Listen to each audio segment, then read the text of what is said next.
we're sustaining 4 salaries and I'm off the tools completely. I'd be on a 100 grand salary if I was in the farm full time on shores and getting more involved.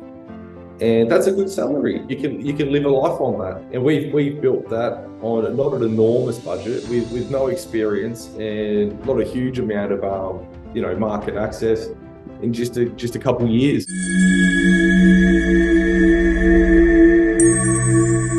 My name's Jake Wolki. I've got a farm business in Albury, New South Wales. We do beef, pork, chicken, lamb, and eggs direct to consumer. We have our own butchery, which is in the background here. So we do all of our own processing, and we are currently managing about 300 acres, all of which is leased. We don't own any farmland. The only, land asset that the business has is this butchery. My father at the time had a record store selling CDs and DVDs. So I went and worked there for almost 5 years. When we finally wrapped that up, we purchased a bicycle shop here in town. So I purchased that in partnership with my parents. We purchased a building and knocked it down and built our current premise on top of that in 2014 and opened a 7-day-a-week breakfast, lunch cafe inside the bike shop. And our rule was to always buy things that we weren't personally interested in, which is the absolute counter narrative of every feel-good meme you've ever seen on the internet. Follow your passion, you'll never work a day in your life sort of stuff. And the reason we would do that was because we were consciously trying to operate businesses without our own biases getting in the way. And so even though I've been on a personal health journey and my values have changed and I'm very passionate about having organic, direct-to-market, regenerative, high-welfare food, within that framework of wanting to be in that industry, it's still to me about meeting the market. I called Dad and he had a 100-acre hobby farm. I just thought, I'm just going to push these cows around my dad's farm, have a bit of fun and process some for myself. We all know 100 acres you can't do anything on. But then after a while, I thought, this is actually easier than I thought it would be. And moving 20 cows every day is the same amount of work as moving one.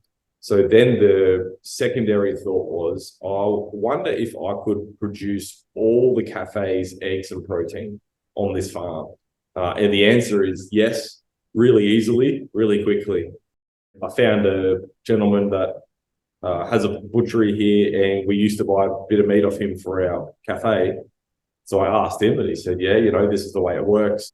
And, he's a good butcher and he's a good man. But I was completely unsatisfied with how the relationship was going to work long term. He was hard pressed to fit more than a body of beef a month in for me. Throw a couple of pigs in there, and he was absolutely stressed out. And I just thought, this is just so hard. And I didn't want to vertically integrate, but we needed this, and apparently our area did too, because as soon as we purchased this building and got going, we picked up 15, basically every single farmer within 100 kilometers that goes direct to market came to us within 2 or 3 months to do the custom processing for them.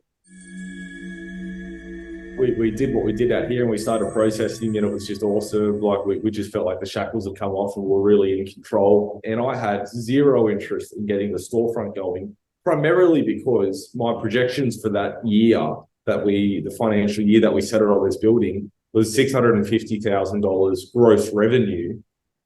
And all of that stock was already being sold elsewhere. So what was I going to sell out the front? I had nothing surplus. And even if I took all my sales and redirected it out the front here, I've got to pay one person 8 hours a day to stand out the front there. We're talking about a 60 grand wage. There's your 10% net that you're trying to get through your business. But what happened was I got home and I thought, well, I am getting asked a lot by consumers. I thought, how can I make it work? So the barrier that I knew was in front of me was I didn't have enough supply, but that didn't matter because I'm constantly ramping supply anyway. So I thought, we'll address that in time. And I couldn't afford a wage. So in the end, I just retrofitted a staffless, autonomous 24/7 access butchery. So customers get their unique PIN code once they sign up to be a member. I better not show you what the code is. And then once they enter their code, they gain access to the storefront. This is open 24/7, 365, and all this meat we grow on our regenerative farm 10 k's up the road. So we've got pork, lamb, beef, chicken, wild harvest venison, and then we've got all your soup bones, marrow bones, chicken feet, pet mince, eggs, jerky. We make all of these with our own homegrown vegetables and fruit. Then we offer some supplements, honey, all different stuff. When you're in, you use an app on your smartphone called Express Checkout to scan the frozen produce and add it to your shopping cart.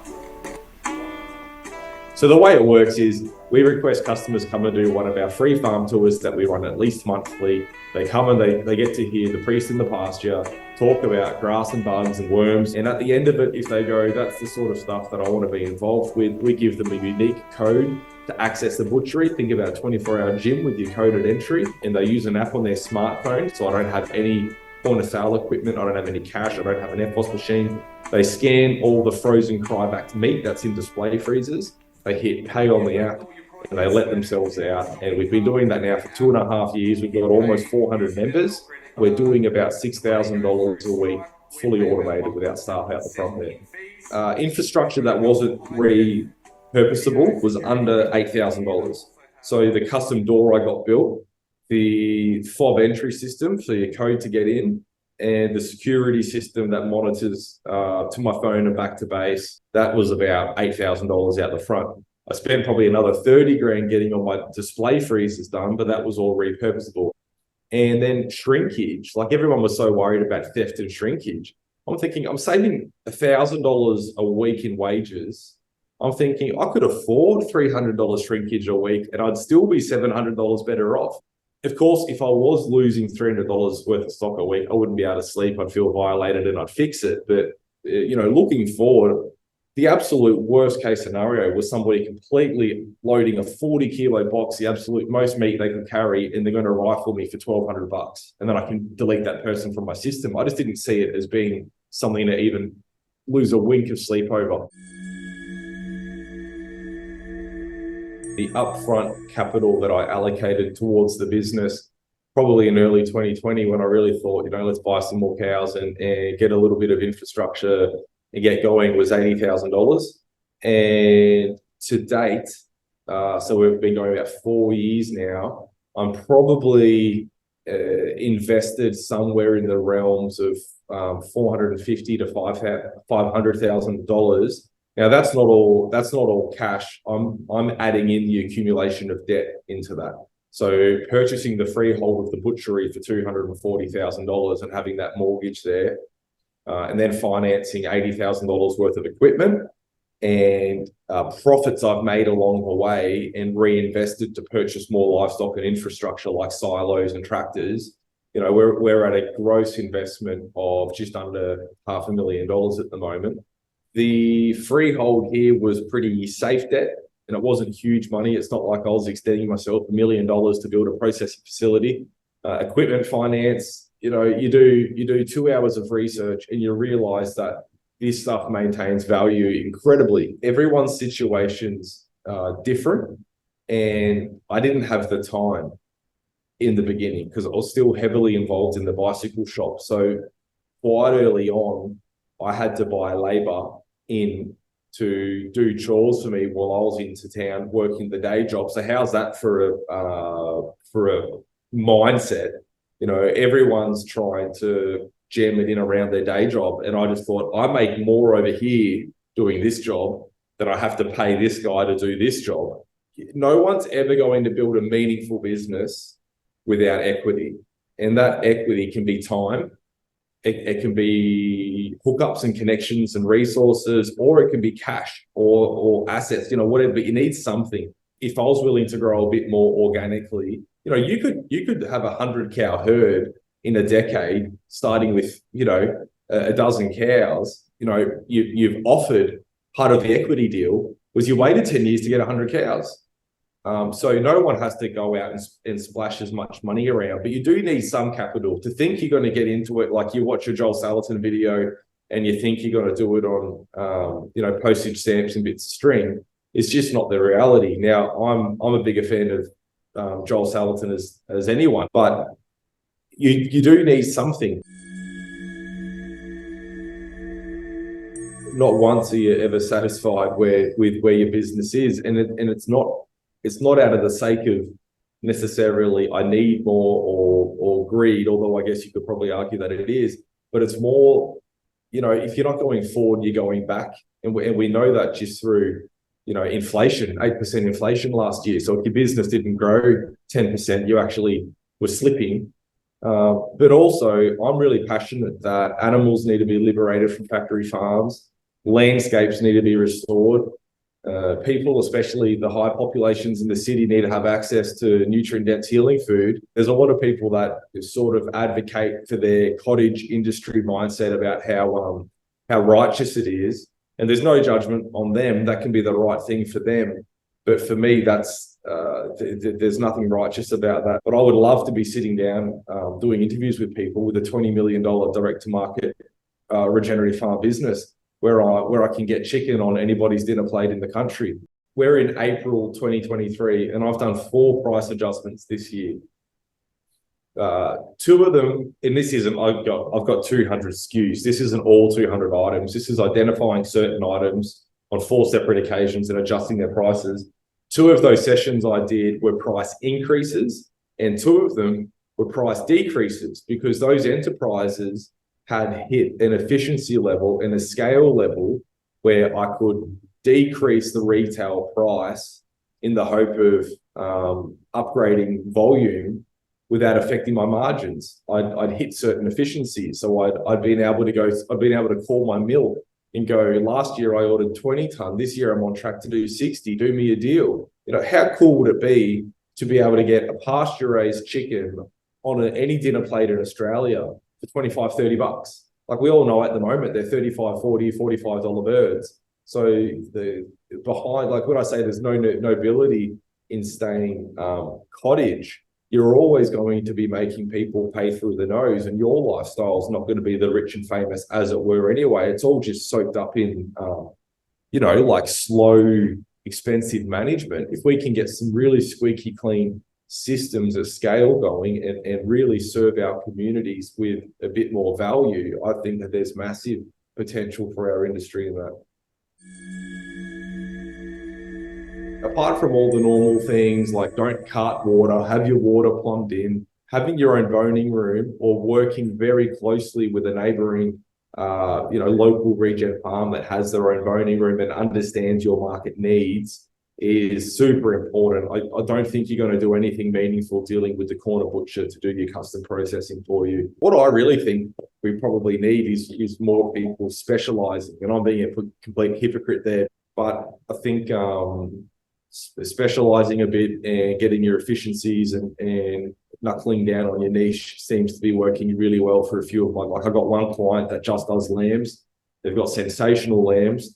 They started up going direct to market only 8 or 9 months ago, and they're doing 12 lambs a fortnight. And it's just, they're just rocketing along. They're doing a fantastic job.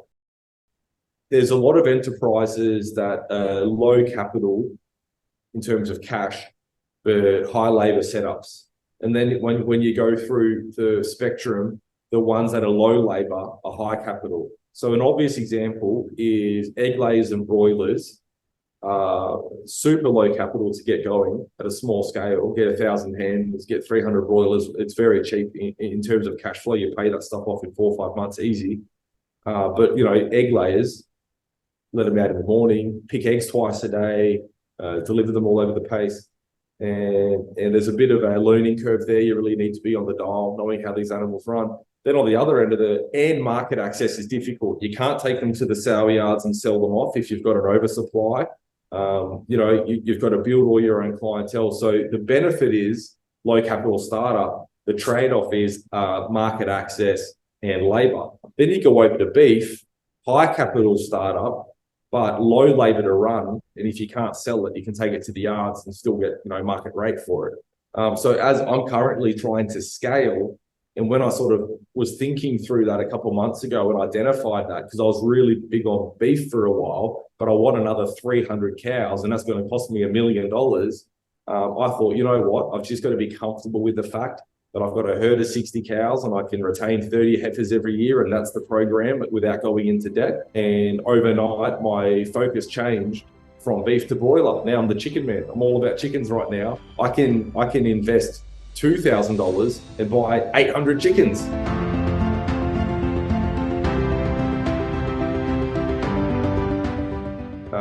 Not every farmer has the appetite for sales like I do. They're not going to be able to recreate what I do because they don't have the appetite and the skill set to stand in front of someone and challenge them that my product is worth it. If a restaurateur goes to me, I can't afford your eggs, it won't. I go, yes, you can. Like your poach failure rate's 40%, and I know because I've been there. So I appreciate that not everyone has that. But I think that's why we need more direct-to-consumer farmers to actually put themselves out there and attempt to achieve scale, to proof the concept, because that's the overwhelming knockback across the board. I absolutely believe that people can make a living on it, but there are sacrifices people need to be willing to make along the way. And one of the big ones is not being so dogmatic that you won't meet the market. And another one's not being precious about your time. Put in the work.